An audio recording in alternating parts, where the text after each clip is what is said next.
Hello friends, this video on semiconductors part 14 is brought to you by examfear.com. No more fear from exam. Please make sure that you have watched all the videos till part 13 before going ahead with part 14. Zener diode.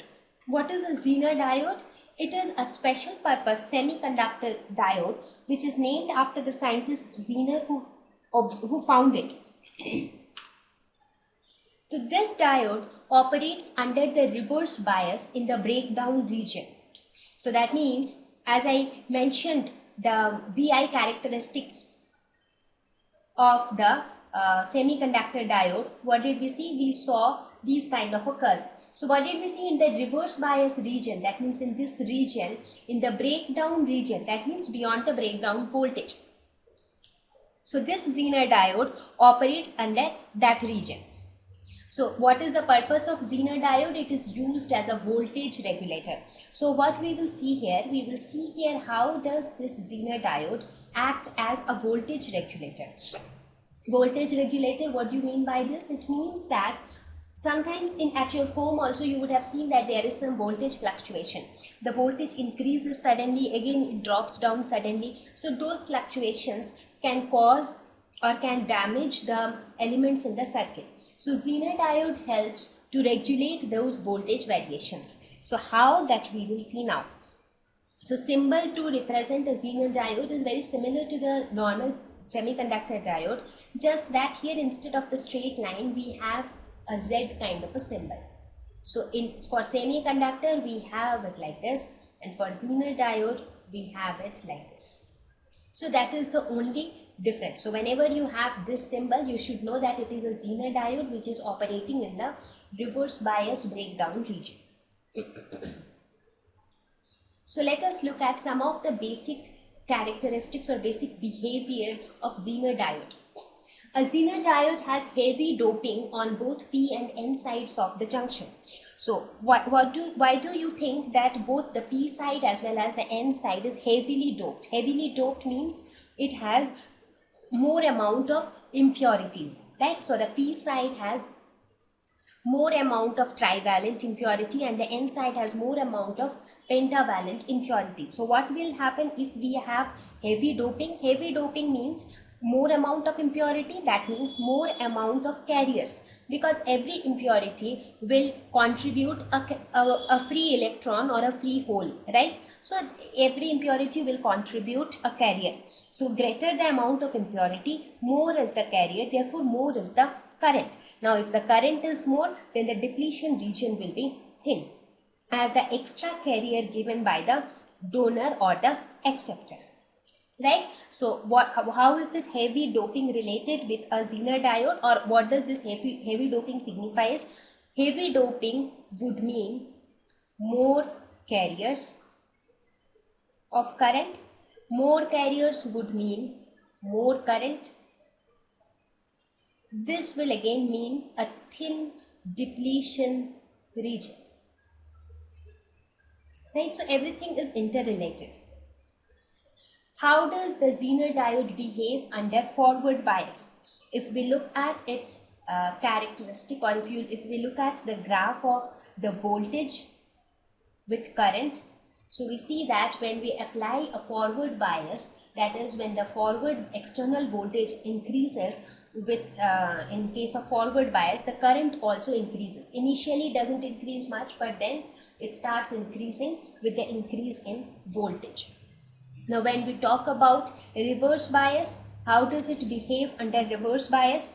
In reverse bias also, as the reverse bias voltage increases, initially the increase is not there, but suddenly at a specific voltage which is known as the breakdown voltage, here we call this as Zener voltage, VZ. This Z denotes Zener. So when the voltage is equal to this Zener voltage, the change in current is extremely large. So the reverse, so we see that in case of a Zener diode, at beyond the breakdown voltage, the amount of current is extremely large and the Zener voltage remains constant. So the Zener voltage does not change beyond that. Doesn't matter how much ever the current increase, but the Zener voltage remains constant. So based on these properties of Zener diode, it finds its application as a voltage regulator. So let us look at the VI characteristics of a Zener diode.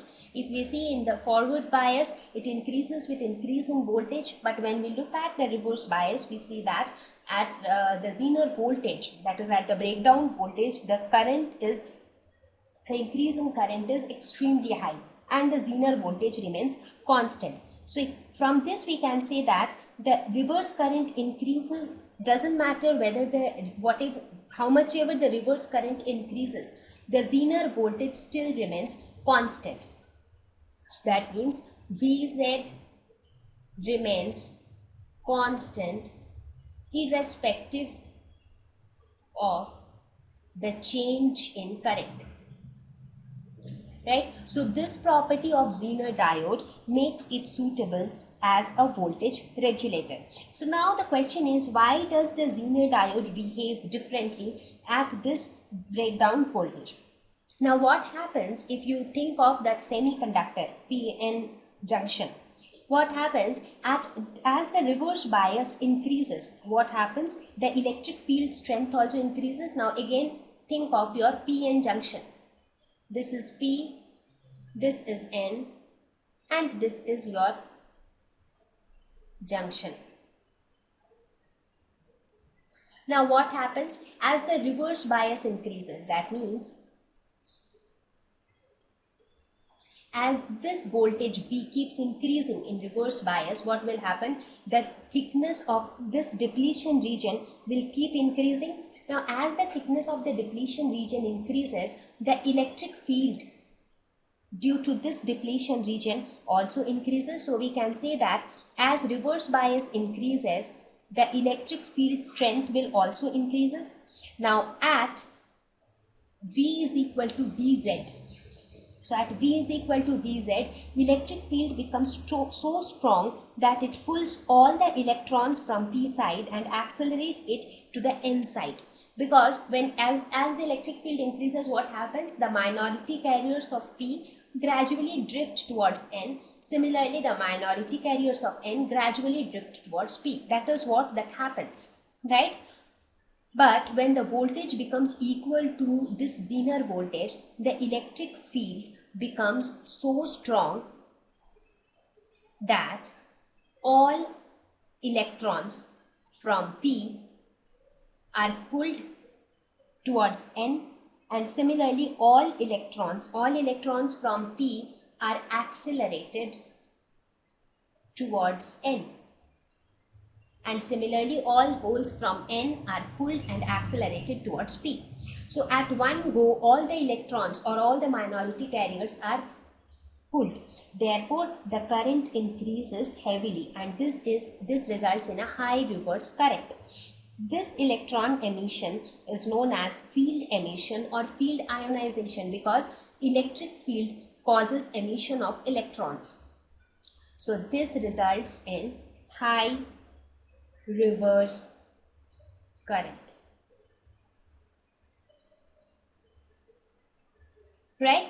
So this is the basic behavior of a Zener diode.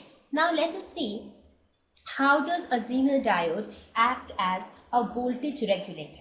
If you see, we have a circuit where we have an unregulated voltage Vi, which is my input voltage. The input voltage is applied across this end. It is connected to a resistance Rs and then connected to the Zener diode, and then the output is measured across the load resistance RL. So now it is seen that the output is a regulated voltage. We have denoted the output as Vz. So what happens in this case? In this case, a Zener diode, obviously it will operate in the reverse bias region. So now what happens? In this case, Vi is unregulated voltage. That means Vi can increase or decrease anytime. It is not regulated. So the increase and decrease will be sudden and it will be very distinct. Right? So as your input voltage increases or decreases, what happens? Current through this resistance Rs also increases or decreases. So current through Rs also increases or decreases. right? But even though the current increases extremely or it decreases extremely, the Zener voltage remains constant, right? So now if the Zener voltage remains constant, then what will happen? The voltage which is measured as the output voltage will be a regulated voltage, because the voltage will be measured here. This is my output voltage. So if this Zener voltage, if the voltage across the Zener diode remains constant, that means what is happening? Whatever unregulation is there, the sudden increase or decrease in the voltage, Zener diode is keeping it to only this resistor. So it is not allowing it to reflect on across the Zener diode. Now since this change in voltage is not reflected across the Zener diode, therefore the output which we get is also a regulated voltage, right? So this is how Zener diode acts as a voltage regulator. Thank you. Please visit examfear.com to watch free educational videos, try free online tests, get the best quality study materials, study from the best tutors and mentors, and much more. Thank you once again.